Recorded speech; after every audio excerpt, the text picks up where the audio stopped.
PLS and PLSX have value before the bridge? Sure, just against the other coins. Do the math. That's all you gotta do.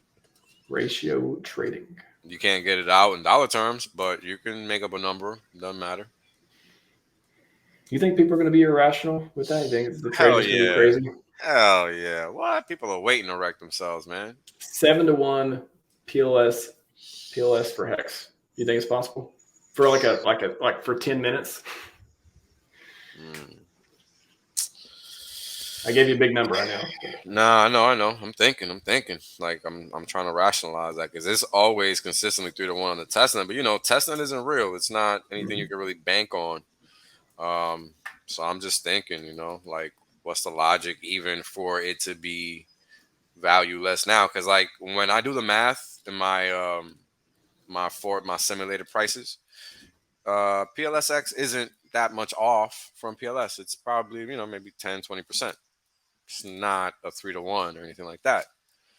So that's what reality is showing us right now, based on what exists in the pools and temporary data or preliminary data. So will the market really punish PLSX that bad because people want PLS that bad? Maybe, because I know people want PLS bad.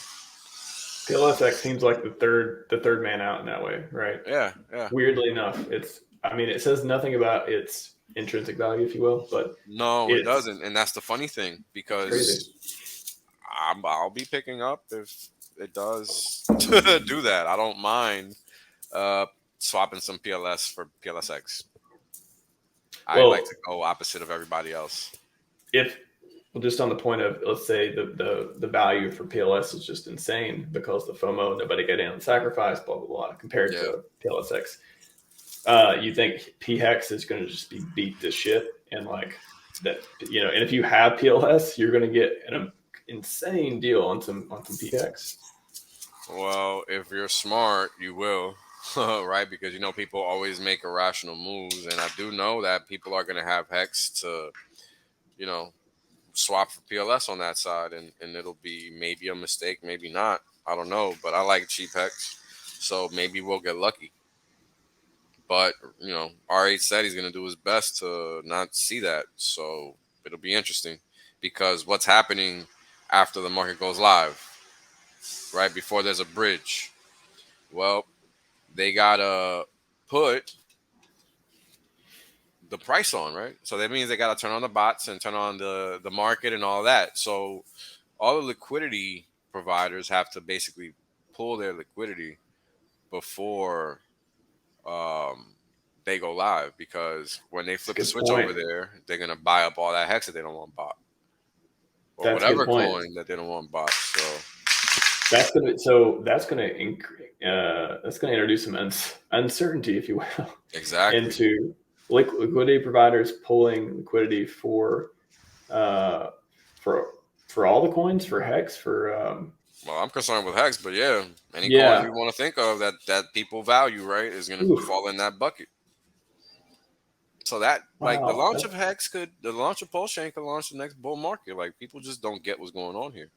That's a crazy game theory deal that I didn't even think about until you mentioned it. It's just the people who are expecting Pulse, who have anything to do with it, are going to be changing the way they provide liquidity around the pre-bridge, right? Yep. They got to.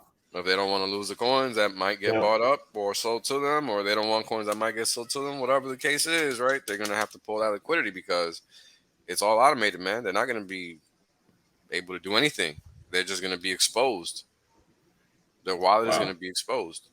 Liquidity providers out there, I hope you're watching this, or you watch some other stream that has that information. How many viewers we got anyway? I'm just curious. Oscillating between 50 and 60. Yeah. Not bad. I was hoping it would be a low number, so I'm giving out a lot of alpha. If I had 2 wells, it'd be over 100. Yeah, right. That's how that works. Sure it is. It is. Yeah, man. Just the last 5 minutes have been worth tuning in for the last hour, I think.